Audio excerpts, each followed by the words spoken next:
for women lucky like myself, I feel like it's more important than ever to use my voice to fight for friends and other members in the community who really have no chance at survival because of what's on the table right here and now.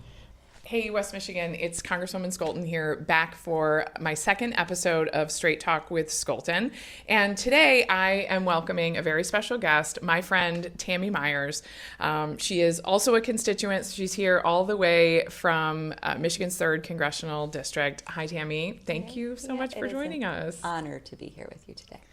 Tammy is a breast cancer survivor, a mom, and an advocate who has become a national voice for cancer research after her own compelling story. Tammy was just 33 when she was diagnosed with breast cancer back in 2015.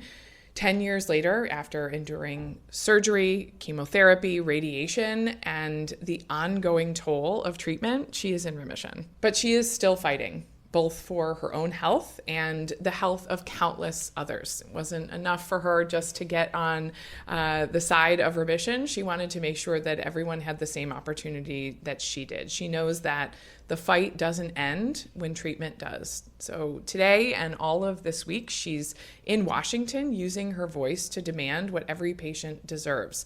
A government that shows up and never turns its back on people in need. Tammy's story is a West Michigan story, and it's an American story. It's her courage to speak out against these drastic cuts that we are experiencing to the right to affordable and timely care. When you got to remission, you could have sat down on the couch, taken a long, much deserved break, but instead you chose to stand up and fight, to come to Washington, to advocate, to make your voice heard. You know, what compelled you to want to take a stand? Truthfully, I feel like I've had advocacy in my heart, my entire life. I did lose a non-blood aunt to breast cancer when I was just 13, which is about the age of my daughter, and she was my biggest inspiration in life. And she passed away because doctors were not telling her that she was old enough to even be considered. They didn't give her the time of the day, and we lost her because of it. So I made promises to myself at 13 that I would fight for younger women, never knowing that I too would face a diagnosis. So while laying on the diagnostic table, talking to my radiologist, that's when my mind started working and the gears were going a mile a minute, and I was trying to decide what I could do immediately, not only to save my own life and to keep my memory alive for my 2-year-old daughter at the time, but also what I could do to help others. So, Tammy, on Straight Talk with Scholten, I really try hard to break down some legislative and policy issues for folks back home in a really simple and easy to understand way. So I want to just briefly talk about some of your policy priorities that you guys are covering while you're here and advocating for, because there's some really good legislative fixes here. So 2 that have been introduced before that I am a proud co-sponsor of is preserving funding levels for Department of Defense breast cancer research program. Again, something I didn't really know about until you brought it to my attention. So your advocacy does great work.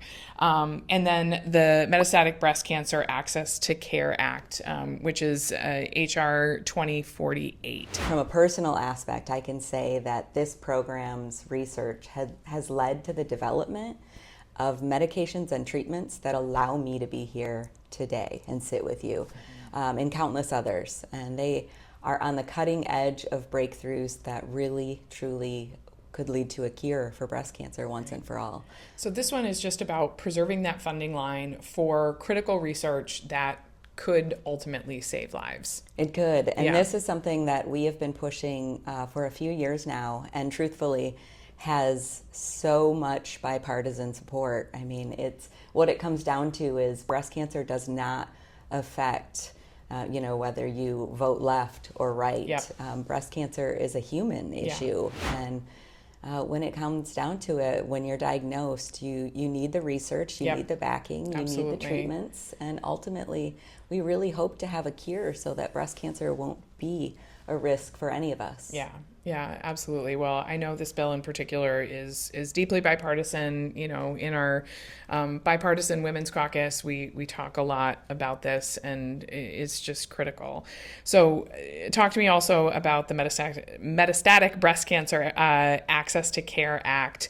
Explain for folks at home, what is metastatic? What does that mean? Why is this so important? Once you receive a metastatic breast cancer diagnosis, you oftentimes only have 3 to 4 years to live. And with these waiting times, 5 months initially, and then another 24 months to receive Medicare benefits, a lot of women aren't making it even to get through that waiting period of time.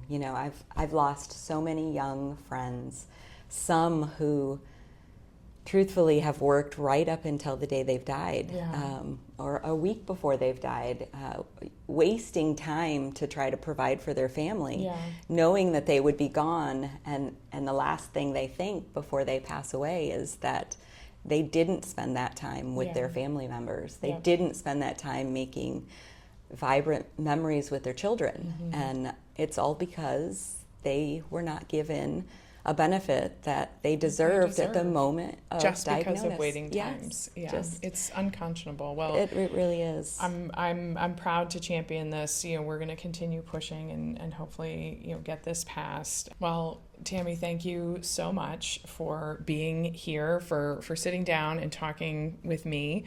It's one thing for me to talk to constituents back home about the ways I'm fighting, but it is so compelling for me to be able to show people who I am fighting for.